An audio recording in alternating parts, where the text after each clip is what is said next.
ಜನವಾರ್ತೆಗಳಿಗೆ ಸ್ವಾಗತ. ನಾನು ಸಂಧ್ಯಾ ಸಂತೋಷ್. ಇಂದಿನ ಮುಖ್ಯಾಂಶಗಳು. ಗ್ರಾಮೀಣ ಭಾಗದ ಮಕ್ಕಳಿಗೆ ಕಡಿಮೆ ದರದಲ್ಲಿ ಗುಣಮಟ್ಟದ ಶಿಕ್ಷಣದ ಸಲುವಾಗಿ ತಾಲೂಕಿನ ಕಲ್ಕೆರೆ ದೇವಿಗೆರೆ ಬಳಿ ಆರಂಭಿಸಲಾಗಿರುವ ಪ್ರೀಮಿಯರ್ ಸೆಂಟ್ರಲ್ ಸ್ಕೂಲ್ನ ನೂತನ ಕಟ್ಟಡ ಉದ್ಘಾಟನೆ ಅಕ್ಟೋಬರ್ 5ರಂದು ಆಳ್ವಾಸ್ ಶಿಕ್ಷಣ ಪ್ರತಿಷ್ಠಾನದ ಡಾಕ್ಟರ್ ಮೋಹನ್ ಆಳ್ವಾರಿಂದ ಉದ್ಘಾಟನೆ. ಪಟ್ಟಣದಲ್ಲಿನ ಪೆಂಡಾಲ್ ಗಣಪನಿಗೆ ಪಟ್ಟಣದ ಬಸವೇಶ್ವರ ಮರದ ವ್ಯಾಪಾರಿಗಳ ಸಂಘದಿಂದ ವಿಶೇಷ ಪೂಜೆ, ಅನ್ನ ಸಂತರ್ಪಣಾ ಕಾರ್ಯ. ಸಾವಿರಾರು ಭಕ್ತರು ಅನ್ನ ಸಂತರ್ಪಣೆ ಕಾರ್ಯದಲ್ಲಿ ಭಾಗಿ. ಸಂಘದ ಪದಾಧಿಕಾರಿಗಳು ಸದಸ್ಯರಿಂದ ಪ್ರಸಾದ ವಿತರಣೆ.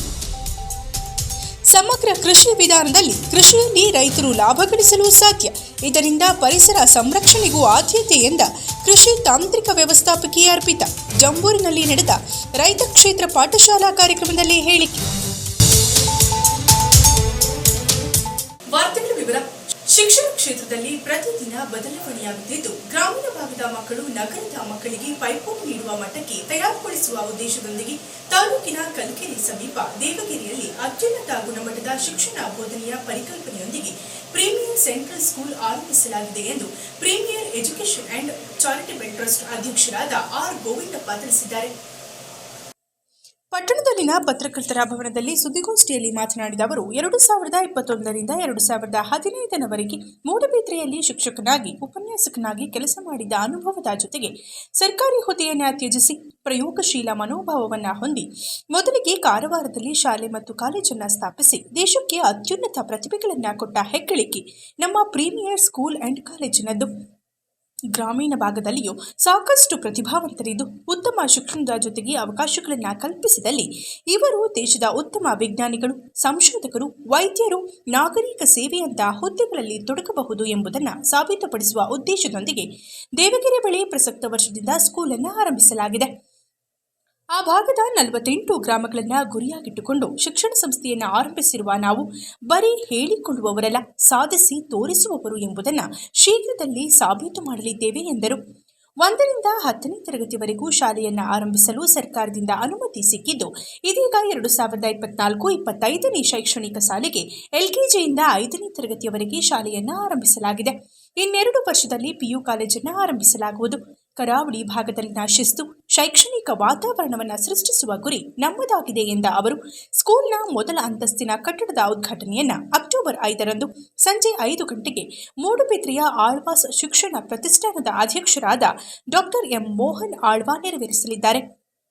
ಕಾರ್ಯಕ್ರಮದಲ್ಲಿ ಶಾಸಕರಾದ ಸಿಎನ್ ಬಾಲಕೃಷ್ಣರವರು, ರಾಜ್ಯ ಹೈಕೋರ್ಟ್ನ ನ್ಯಾಯಾಧೀಶರಾದ ಟಿ ವೆಂಕಟೇಶ್ ನಾಯಕ್, ಮಾಜಿ ಎಂಎಲ್ಸಿ ಎಂಇ ಗೋಪಾಲಸ್ವಾಮಿ, ರಾಷ್ಟ್ರೀಯ ಹೆದ್ದಾರಿ ಪ್ರಾಧಿಕಾರದ ಮುಖ್ಯ engineer K J Jagadish, DDPI H K Pandu, BEO H N Deepa, Alva ಶಿಕ್ಷಣ ಪ್ರತಿಷ್ಠಾನದ ಆಡಳಿತ ಮಂಡಳಿ ಸದಸ್ಯರಾದ ಶೀನಾ ಮಾಸ್ತಿಕಟ್ಟೆ ಮತ್ತು ದೇವಗಿರಿ ಗ್ರಾಮದ ಗ್ರಾಮ ಪಂಚಾಯಿತಿ ಮಾಜಿ ಸದಸ್ಯರು, ವಕೀಲರಾದ ಡಿಎಸ್ ಬಸವರಾಜ್ ಭಾಗವಹಿಸಲಿದ್ದಾರೆ ಎಂದರು. ಸುದ್ದಿಗೋಷ್ಠಿಯಲ್ಲಿ ಪ್ರೀಮಿಯರ್ ಸೆಂಟ್ರಲ್ ಸ್ಕೂಲ್ನ ಆಡಳಿತಾಧಿಕಾರಿಗಳಾದ ಅಕ್ಕಮ್ಮ ಗೋವಿಂದಪ್ಪ, ವಕೀಲರಾದ ಡಿಎಸ್ ಬಸವರಾಜ್ ಇದ್ದರು. ಬದುಕು ನಿಂತಿರಾಗಬಾರ್ದು ಅಂದ್ಬಿಟ್ಟು ಸ್ವಲ್ಪ ಪ್ರಯೋಗಶೀಲ ಮನಸ್ಥಿತಿ ನಮ್ಮದು. ಸೊ ಹಾಗಾಗಿ ಕಾರವಾರ, ಅದು ಉತ್ತರ ಕನ್ನಡ ಜಿಲ್ಲೆಯ ಕಾರವಾರ ನಗರದಲ್ಲಿ ಒಂದು ಶಾಲೆ ಮತ್ತು ಒಂದು ಕಾಲೇಜನ್ನು ಪ್ರಾರಂಭ ಮಾಡಿ ಒಂದು ಒಳ್ಳೆಯ ಶಿಕ್ಷಣ ಕೊಡುವ ಒಂದು ಉದ್ದೇಶದಿಂದ ಪ್ರಾರಂಭ ಮಾಡಿದ್ದೀನಿ. ಬಹಳ ಮುಖ್ಯ ಅಂತ ಹೇಳಿದರೆ, ಶಿಕ್ಷಣ ಕ್ಷೇತ್ರದಲ್ಲಿ ಭಾಳಷ್ಟು ಬದಲಾವಣೆಗಳು ಆಗ್ತಿದ್ದಾವೆ. ಆ ಕಾರಣಕ್ಕಾಗಿ ಸರ್ಕಾರಿ ನೌಕರಿಯಲ್ಲಿ ಇದ್ದುಕೊಂಡು ನಾನು ಸ್ವಲ್ಪ ನನಗೆ ಅನ್ಕಂಫರ್ಟಬಲ್ ಸಿಚುವೇಶನ್ ಆಗ್ತಾ ಇರೋದ್ರಿಂದ ನನಗೆ ತಿಳಿದ ಮಟ್ಟಿಗೆ ನಾನು ವರ್ಕ್ ಮಾಡಲಿಕ್ಕೆ, ಅಂದರೆ ಬಡ ಮಕ್ಕಳಿಗೆ ಒಳ್ಳೆ ಶಿಕ್ಷಣ ಕೊಡ್ತಕ್ಕಂಥದ್ದು, ಉಚಿತ ಶಿಕ್ಷಣ ಕೊಡ್ತಕ್ಕಂಥದ್ದು, ಹೀಗೆ ಆಮೇಲೆ IIT ಮಾದರಿ ಶಿಕ್ಷಣ, ಈ ಥರ IIM, ಈ ಥರ ಏಮ್ಸ್, ಒಳ್ಳೆ ಸ್ಪರ್ಧಾತ್ಮಕ ಪರೀಕ್ಷೆಗಳಿಗೆ ತರಬೇತಿ ಕೊಡಲಿಕ್ಕೆ ಭಾಳಷ್ಟು ಇನ್ಕನ್ವೀನಿಯೆಂಟ್ ಇರುತ್ತೆ ಸರ್ಕಾರಿ ಕಾಲೇಜುಗಳಲ್ಲಿ. ಸೊ ಆ ಕಾರಣಕ್ಕಾಗಿ ನಾನು ಕಾರವಾರದಲ್ಲಿ ಒಂದು PUC ಒಂದು ಸ್ಕೂಲನ್ನು ನಾನು ಪ್ರಾರಂಭ ಮಾಡಿದೆ. ಈಗ ಕಳೆದ 10 ವರ್ಷಗಳಿಂದ, ಇವತ್ತು 10 ವರ್ಷ ಆಯಿತು. ಈ ವರ್ಷಕ್ಕೆ ನಾವು ಕಾಲೇಜು ಮತ್ತು ಶಾಲೆಯನ್ನು ಪ್ರಾರಂಭ ಮಾಡಿ ನಾನೇನು ಅಂದು 25ನೇ ಶೈಕ್ಷಣಿಕ ಸಾಲಿನಿಂದ LKGಯಿಂದ 10ನೇ ತರಗತಿವರೆಗೆ ಶಾಲಾ ಪ್ರಾರಂಭ ಮಾಡಲು ಸರ್ಕಾರ ನಮಗೆ ಮಂಜೂರಾತಿ ಮಾಡಿದ್ದರ ಪ್ರಯುಕ್ತ ಹಾಗೂ ನಾವು ಏನು ನಮ್ಮದು ಏನು ಈ ಕರಾವಳಿ ಬೆಲ್ಟ್ ಅಂತ ಹೇಳ್ತಾರೆ, ಅಲ್ಲಿ ಒಂದು ಎಜುಕೇಷನಲ್ಲಿ ಒಂದು ಡಿಸಿಪ್ಲಿನ್ ಇದೆ. ಹಾಗಂದ ತಕ್ಷಣ ಬೇರೆ ಏರಿಯಾದವರು ಇದಂತಲ್ಲ, ಯಾಕಂದರೆ ನಮ್ಮಂಥವ್ರು ಚಿತ್ರದುರ್ಗ ಹಾಸನ ಕಡೆಯವರು ಹೋಗಿ ಅಲ್ಲಿ ಇದು ಮಾಡಿದ್ವಿ, ಕಲ್ತ್ಕೊಂಡು ಬಂದಿದ್ವಿ. ಸೊ ಹಾಗಾಗಿ ನಾನು ರೀಜನಲ್ ಫಂಡಮೆಂಟಲ್ಸ್ ಬಗ್ಗೆ ನಾನು ಅಷ್ಟೊಂದು ಇದು ಮಹತ್ವ ಕೊಡಲ್ಲ. ಆದರೆ ಎಲ್ಲೋ ಒಂದು ಕಡೆ ಒಂದು ಒಳ್ಳೆಯ ಶೈಕ್ಷಣಿಕ ಒಂದು ವಾತಾವರಣ, ಒಂದು ಶಿಸ್ತಿನ ವಾತಾವರಣ ಅದು ಅಲ್ಲಿ ಆ ಕರಾವಳಿ ಭಾಗದಲ್ಲಿ ಇದೆ ಅಂತ ಖಂಡಿತ ನಾನು ಒಪ್ಕೊಂಡಿದ್ದೀನಿ. ಸೊ ಆ ಒಂದು ಕರಾವಳಿ ಏನು ಮಾದರಿಯ ಶಿಕ್ಷಣ ಇದೆಯಲ್ಲ, ವಿಶೇಷವಾಗಿ ಈ ಬೇಸಿಕ್ ಎಜುಕೇಷನ್, ಈ ಹೈಸ್ಕೂಲ್ ಎಜುಕೇಷನ್, ಈ ಪ್ರೈಮರಿ ಎಜುಕೇಷನ್ನು ಮತ್ತು ಹೈಸ್ಕೂಲ್ ಎಜುಕೇಷನ್ ಇದೆಯಲ್ಲ, ನನ್ನ ಪ್ರಕಾರ ಇದು ಭಾಳ ಇಂಪಾರ್ಟೆಂಟ್ ಅಂತ ನಾನು ಅಂದ್ಕೊಂಡಿದ್ದೀನಿ. ಈಗೇನು ನಾವು ಶಾಲೆ ಪ್ರಾರಂಭ ಮಾಡಿದ್ದೀವಿ ಈಗ ಅಲ್ಲಿ ಅದು ರೂರಲ್ ಏರಿಯಾ ಬರುತ್ತೆ. ಪಟ್ಟಣದ ಗಣಪತಿ ಪೆಂಡಾಲ್ನಲ್ಲಿ ಪ್ರತಿಷ್ಠಾಪಿಸಲಾಗಿರುವ ಗಣೇಶ ಮೂರ್ತಿಗೆ 48 ದಿನಗಳ ಕಾಲ ನಡೆಯಲಿರುವ ಪ್ರತಿದಿನದ ವಿಶೇಷ ಪೂಜೆಯ 25ನೇ ದಿನವಾದ ಮಂಗಳವಾರದಂದು ಪಟ್ಟಣದ ಶ್ರೀ ಬಸವೇಶ್ವರ ಮಠದ ವ್ಯಾಪಾರಿಗಳ ಸಂಘದ ವತಿಯಿಂದ ಗಣೇಶ ಮೂರ್ತಿಗೆ ವಿಶೇಷ ಪೂಜೆಯನ್ನು ಸಲ್ಲಿಸಲಾಯಿತು. ಗಣೇಶ ಮೂರ್ತಿಯನ್ನ ಪ್ರತಿಷ್ಠಾಪಿಸಿ 48 ದಿನಗಳು ಸ್ವಾಮಿಯ ಸನ್ನಿಧಿಯಲ್ಲಿ ಭಕ್ತರು ಪ್ರತಿದಿನ ಪೂಜೆ ಸಲ್ಲಿಸುವುದು ಆಚರಿಸಿಕೊಂಡು ಬಂದಿರುವ ಪದ್ಧತಿ. ಈ ಹಿನ್ನೆಲೆಯಲ್ಲಿ ಮಂಗಳವಾರದಂದು ಪಟ್ಟಣದಲ್ಲಿನ ಮರದ ವ್ಯಾಪಾರಿಗಳು ಸೇರಿ ತಮ್ಮ ಶ್ರೀ ಬಸವೇಶ್ವರ ಮರದ ವ್ಯಾಪಾರಿಗಳ ಸಂಘದಡಿ ಮಧ್ಯಾಹ್ನದಂದು ವಿಘ್ನ ನಿವಾರಕನಿಗೆ ಪೂಜೆಯನ್ನ ಸಲ್ಲಿಸಿ ಭಕ್ತಾದಿಗಳಿಗೆ ಅನ್ನದಾನವನ್ನ ಏರ್ಪಡಿಸಿದ್ದರು. ಗಣೇಶನಿಗೆ ಸಲ್ಲಿಕೆಯಾದ ಮಹಾಮಂಗಳಾರತಿಯ ತರುವಾಯ ಪೂಜೆಯಲ್ಲಿ ಭಾಗವಹಿಸಿದ್ದ ಶ್ರೀ ಬಸವೇಶ್ವರ ಮಠದ ವ್ಯಾಪಾರಿಗಳ ಸಂಘದ ಅಧ್ಯಕ್ಷರಾದ ದೊಡ್ಡಗನ್ನಿ ಹರೀಶ್, ಉಪಾಧ್ಯಕ್ಷರಾದ ಮಂಜುನಾಥ್, ಕಾರ್ಯದರ್ಶಿ ಮಂಜುನಾಥ್ ಮತ್ತು ಖಜಾಂಚಿ ಪ್ರಸನ್ನ ಸೇರಿ ಇತರೆ ಪದಾಧಿಕಾರಿಗಳು ಮತ್ತು ಸದಸ್ಯರ ಕುಟುಂಬ ವರ್ಗದ ಮಂದಿ ಪೂಜಾ ಕಾರ್ಯದಲ್ಲಿ ಭಾಗಿಯಾಗಿದ್ದರು.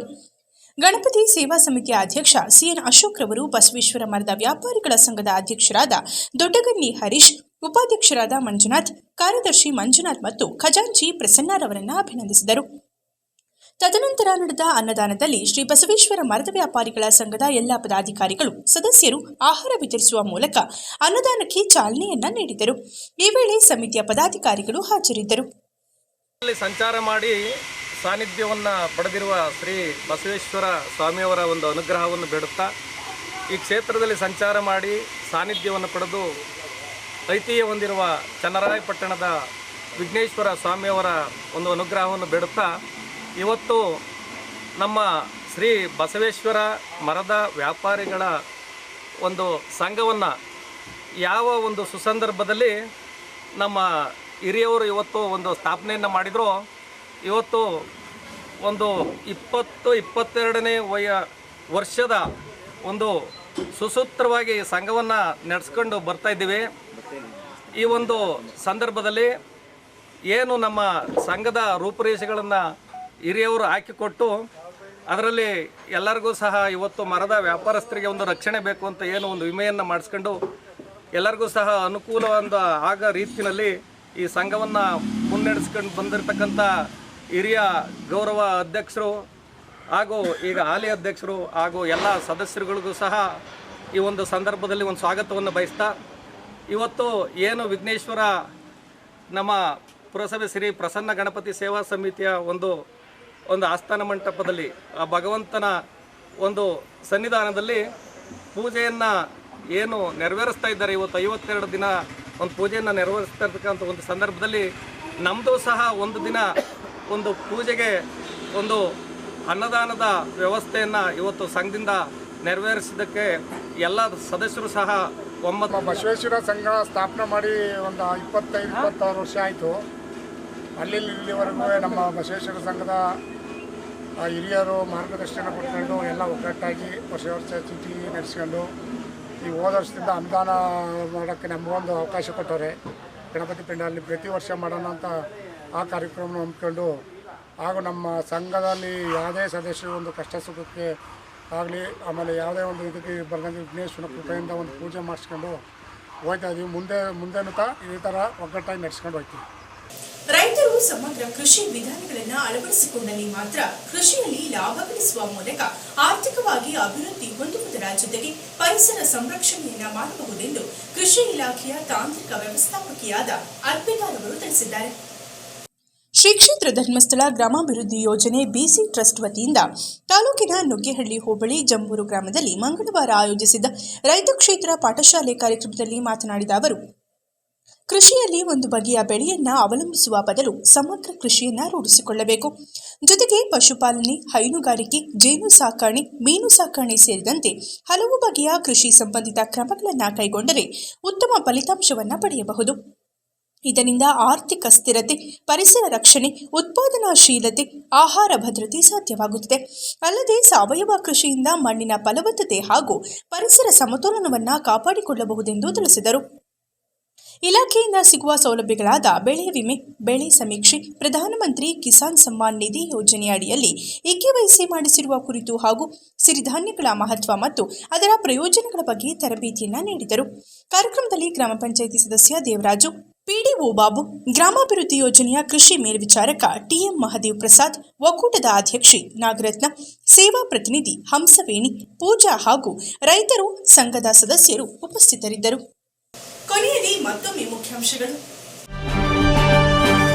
ಗ್ರಾಮೀಣ ಭಾಗದ ಮಕ್ಕಳಿಗೆ ಕಡಿಮೆ ದರದಲ್ಲಿ ಗುಣಮಟ್ಟದ ಶಿಕ್ಷಣದ ಸಲುವಾಗಿ ತಾಲೂಕಿನ ಕಲ್ಕೆರೆ ದೇವಿಗೆರೆ ಬಳಿ ಆರಂಭಿಸಲಾಗಿರುವ ಪ್ರೀಮಿಯರ್ ಸೆಂಟ್ರಲ್ ಸ್ಕೂಲ್ನ ನೂತನ ಕಟ್ಟಡ ಉದ್ಘಾಟನೆ ಅಕ್ಟೋಬರ್ 5ರಂದು ಆಳ್ವಾಸ್ ಶಿಕ್ಷಣ ಪ್ರತಿಷ್ಠಾನದ ಡಾಕ್ಟರ್ ಮೋಹನ್ ಆಳ್ವಾರಿಂದ ಉದ್ಘಾಟನೆ. ಪಟ್ಟಣದಲ್ಲಿನ ಪೆಂಡಾಲ್ ಗಣಪನಿಗೆ ಪಟ್ಟಣದ ಬಸವೇಶ್ವರ ಮರದ ವ್ಯಾಪಾರಿಗಳ ಸಂಘದಿಂದ ವಿಶೇಷ ಪೂಜೆ, ಅನ್ನ ಸಂತರ್ಪಣಾ ಕಾರ್ಯ, ಸಾವಿರಾರು ಭಕ್ತರು ಅನ್ನ ಸಂತರ್ಪಣೆ ಕಾರ್ಯದಲ್ಲಿ ಭಾಗಿ, ಸಂಘದ ಪದಾಧಿಕಾರಿಗಳು ಸದಸ್ಯರಿಂದ ಪ್ರಸಾದ ವಿತರಣೆ. ಸಮಗ್ರ ಕೃಷಿ ವಿಧಾನದಲ್ಲಿ ಕೃಷಿಯಲ್ಲಿ ರೈತರು ಲಾಭ ಗಳಿಸಲು ಸಾಧ್ಯ, ಇದರಿಂದ ಪರಿಸರ ಸಂರಕ್ಷಣೆಗೂ ಆದ್ಯತೆ ಎಂದ ಕೃಷಿ ತಾಂತ್ರಿಕ ವ್ಯವಸ್ಥಾಪಕಿ ಅರ್ಪಿತಾ. ಜಂಬೂರಿನಲ್ಲಿ ನಡೆದ ರೈತ ಕ್ಷೇತ್ರ ಪಾಠಶಾಲಾ ಕಾರ್ಯಕ್ರಮದಲ್ಲಿ ಹೇಳಿಕೆ. ಇದರೊಂದಿಗೆ ವಾರ್ತಾ ಪ್ರಸಾರ ಮುಕ್ತಾಯವಾಯಿತು. ಮತ್ತೆ ನಿಮ್ಮ ಭೇಟಿ ಮುಂದಿನ G4 ಜನವಾರ್ತೆಯಲ್ಲಿ. ವಂದನೆಗಳು.